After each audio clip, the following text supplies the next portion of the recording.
오늘 우리에게 주신 하나님의 말씀은 빌립보서 1장 22절부터 30절의 말씀입니다. 신약성경 319쪽입니다. 빌립보서 1장 22절부터 30절의 말씀을 드라마 바이블로 낭독합니다. 그러나 만일 육신으로 사는 이것이 내일의 열매일진데 무엇을 택해야 하는지 나는 알지 못하노라. 내가 그 둘 사이에 끼었으니 차라리 세상을 떠나서 그리스도와 함께 있는 것이 훨씬 더 좋은 일이라 그렇게 하고 싶으나 내가 육신으로 있는 것이 너희를 위하여 더 유익하리라. 내가 살 것과 너희 믿음의 진보와 기쁨을 위하여 너희 무리와 함께 거할 이것을 확실히 아노니 내가 다시 너희와 같이 있으므로 그리스도 예수 안에서 너희 자랑이 나로 말미암아 풍성하게 하려 함이라. 오직 너희는 그리스도의 복음에 합당하게 생활하라. 이는 내가 너희에게 가보나 떠나 있으나 너희가 한 마음으로 서서 한 뜻으로 복음의 신앙을 위하여 협력하는 것과 무슨 일에든지 대적하는 자들 때문에 두려워하지 아니하는 이 일을 듣고자 함이라. 이것이 그들에게는 멸망의 증거요 너희에게는 구원의 증거니 이는 하나님께로부터 난 것이라. 그리스도를 위하여 너희에게 은혜를 주신 것은 다만 그를 믿을 뿐 아니라 또한 그를 위하여 고난도 받게 하려 하심이라. 너희에게도 그와 같은 싸움이 있으니 너희가 내 안에서 본 바요 이제도 내 안에서 듣는 바니라. 평안하십니까? 신년 특별 새벽기도의 셋째 날, 오늘도 주님께서 우리 모두에게 큰 은혜를 주실 줄 믿습니다. 감사와 기대의 마음으로 함께 주님의 보좌로 나아갑시다. 다 같이 기도하겠습니다. 소망의 하나님, 주의 자녀들이 주님 앞으로 나아갑니다. 주님의 은혜와 평강을 구합니다. 말씀을 들을 때 깨닫는 은혜가 있게 하시고 순종하려는 결단이 우리 모두에게 있게 하옵소서. 성령님, 이 시간 우리 한 사람 한 사람 마음을 붙잡아 주셔서 자리만 지키는 시간이 아니라 폭포수 같은 주의 은혜를 깊이 경험하는 귀한 시간이 되게 하여 주옵소서. 예수님의 이름으로 기도드립니다. 아멘. 말씀드린 대로 바울은 로마 감옥에 있습니다. 상당한 자유가 허락된 곳이어도 감옥이고 재판의 결과에 따라 죽을 수도 있고 석방이 될 수도 있는 곳입니다. 어떻게 결정될지는 하나님 뜻에 달린 일입니다. 그 상황 속에서 바울은 말하기를 만약 하나님이 자유를 주신다면, 즉 풀려난다면 복음 선포의 기회로 활용할 작정이라고 말합니다. 그리고 혹시 이 상황에서 순교를 당하게 되더라도 그것에 대해 조금도 두려워하지 않고 있음을 말하고 있습니다. 오히려 그것을 선호한다고까지 밝혔습니다. 왜냐하면 그 죽음 이후에 예수 그리스도와 함께 영원히 거할 것을 알고 있기 때문입니다. 그는 믿는 자의 부활을 조금도 의심하지 않고 확신했습니다. 그리스도인에게 죽음은 인생의 끝이 아니라 그리스도와 영원히 함께 하는 것입니다. 그러나 바울은 자기의 원함보다는 하나님의 주권에 순종할 것을 말합니다. 비록 그가 당장이라도 그리스도와 함께 거하기를 바라고 있지만 하나님이 허락하시지 않으신다면 이 땅에서 사명을 계속 감당하겠다고 말합니다. 이것은 바울이 하나님께서 자유를 허락하신다면 성도들의 믿음의 진보를 위해 헌신할 것을 천명하고 있는 것입니다. 이것은 그가 얼마나 복음 전파와 성도 양육에 집중하고 있는지를 보여주고 있습니다. 바울의 소망은 진짜 이 땅에 있지 않았습니다. 그의 소망은 하늘나라에 있었습니다. 그는 하늘나라에 속한 사람입니다. 이런 사람은 이 땅에서 전적으로 복음을 전하는 일에 헌신하게 됩니다. 그 일이 가장 소중하고 값진 일인지를 알고 있기 때문입니다. 이러한 사람들이 하나님이 기뻐하시는 복음에 합당한 사람입니다. 물론 바울은 사도이고 지금 그것이 그의 사명이기에 100% 올인하고 있는 것입니다. 그래서 이런 말씀을 읽을 때면 직장에서 열심히 돈 벌고 사는 평범한 직장인이나 가정주부들은 조금 먼 나라 이야기 같고 사도 바울이니까 이런 삶을 사는 거죠. 또 그는 사도니까 그렇게 사는 거지 저는 평신도예요 라고 말합니다. 아주 틀린 얘기는 아닙니다. 그러나 복음에 합당한 삶은 지나치게 세상적인 삶을 추구하는 삶이 아니라는 것은 분명히 깨달아야 합니다. 그 관점과 시각을 놓쳐서는 안 되는 것입니다. 창세기 13장에 아브라함과 롯의 이야기가 나옵니다. 아시는 대로 그들에게 속한 목자들의 싸움 때문에 촉발된 헤어짐 속에서 롯은 소돔과 고모라 땅을 택합니다.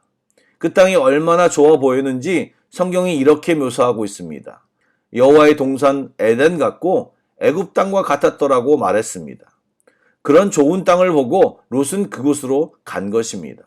그럼 좋은 땅을 보고 가면 무조건 나쁜 것인가요? 아니지요.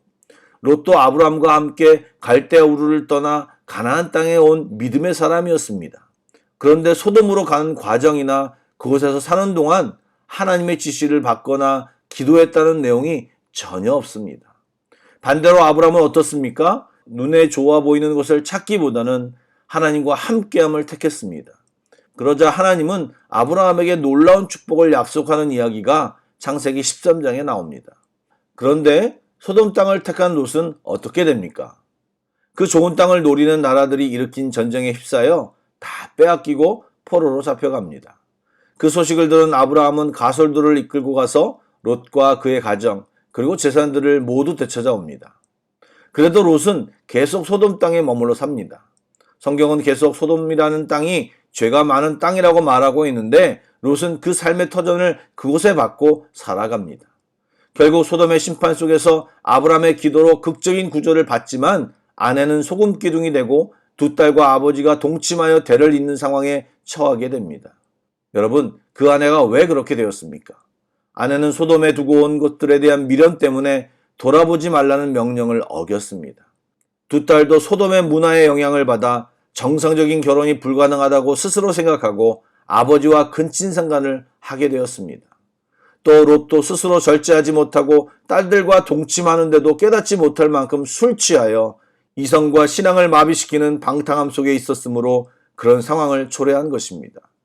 이것은 롯이 하나님을 생각하지 않고 그냥 눈에 보이기에 좋은 것만 따라간 삶의 결과입니다. 그러므로 복음에 합당한 삶이 무엇입니까?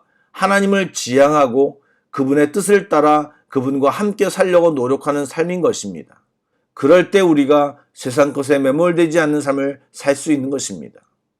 또한 본문에서 사도 바울이 빌립보 성도들에게 복음에 합당하게 살라고 말하며 그 삶이 어떤 삶인지를 정확히 알려주었습니다.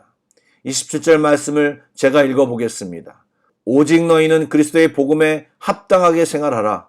이는 내가 너희에게 가보나 떠나 있으나 너희가 한 마음으로 서서 한 뜻으로 복음과 신앙을 위하여 협력하는 것과 무슨 일에든지 대적한 자들 때문에 두려워하지 아니하는 이 일을 듣고자 함이라. 아멘.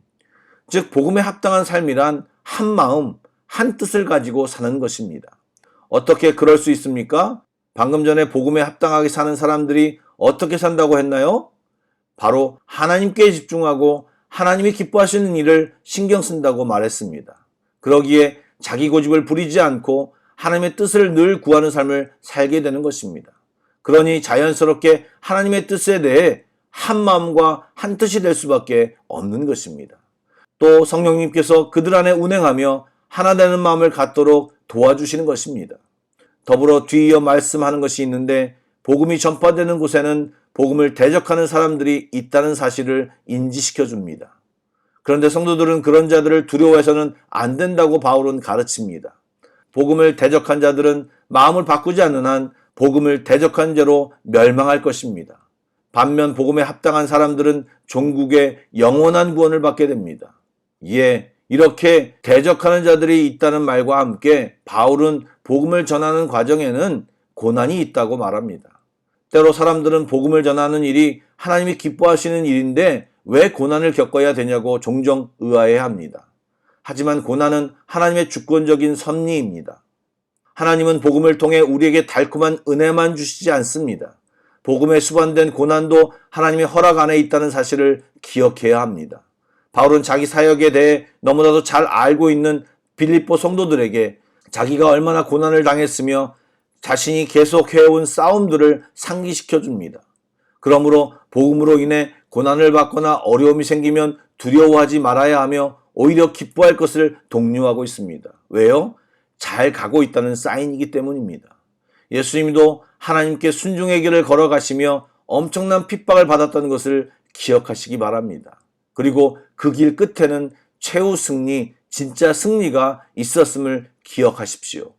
사랑하는 여러분, 바울은 복음 때문에 고난을 당하고 옥에 갇혔지만 그는 그 고난 중에도 개인의 안위보다는 빌립보 성도들이 자신의 상황을 다르게 해석할까봐 또 그것으로 복음 전하는 일에 영향을 받을까 오히려 염려하고 있습니다. 어떻게 이런 담대한 마음과 넓은 마음을 가질 수 있을까요? 바로 그가 하나님의 주권을 인정하고 그분의 역사하심을 믿었기 때문입니다. 그리고 그분께서 선한 길로 인도하신다는 확신이 있었기 때문입니다. 그래서 고난이 와도 두려워하지 않고 당당했습니다. 어제도 말씀드렸지만 그 끝은 기쁨과 감사로 마침표를 찍을 것이라는 믿음이 있었기에 더 당당했던 것입니다. 우리가 지금 사는 사회에서 복음을 전한다고 해서 사도 바울 시대처럼 엄청난 박해를 겪지는 않을 것입니다. 그러나 요즘 기독교인들이 굉장한 따돌림을 받는 것은 분명히 느껴지지 않습니까? 당연한 것입니다. 위축되거나 멈춰서지 말고 하나님을 신뢰하며 고난과 맞서 싸워 이겨내야 합니다. 주님은 분명히 요한복음 16장에 이렇게 말씀하셨습니다. 세상에서 너희가 환난을 당하나 담대하라. 내가 세상을 이기었노라. 아멘. 바라기는 모든 성도들이 복음에 합당한 자로 하나님의 귀한 군사로 자라나길 주님의 이름으로 축복합니다. 아멘. 기도하겠습니다. 신실하신 하나님, 우리가 주님을 똑바로 알게 하여 주옵소서. 내가 믿고 싶은 대로 믿지 않게 하시고 주님이 알려주신 대로 말씀하신 대로 받아들이고 그것을 믿으며 살게 하여 주옵소서. 주님, 저희들이 많이 부족합니다. 여전히 세상 것이 더 필요하다고 생각하고 그것을 사랑하는 마음이 우리에게 솔직히 있음을 고백합니다. 주님, 가르쳐 주십시오. 주님이 얼마나 값진 분이시고 우리가 받아들인 복음이 얼마나 소중한가를 철저하게 깨닫게 하여 주시옵소서. 그래서 정말 우리 모두가 복음에 합당한 자로 제대로 살아가게 하여 주옵소서. 예수님의 이름으로 기도드립니다. 아멘. 계속해서 찬양 한 곡을 묵상하시고 합심 기도와 개인 기도로 나아가겠습니다.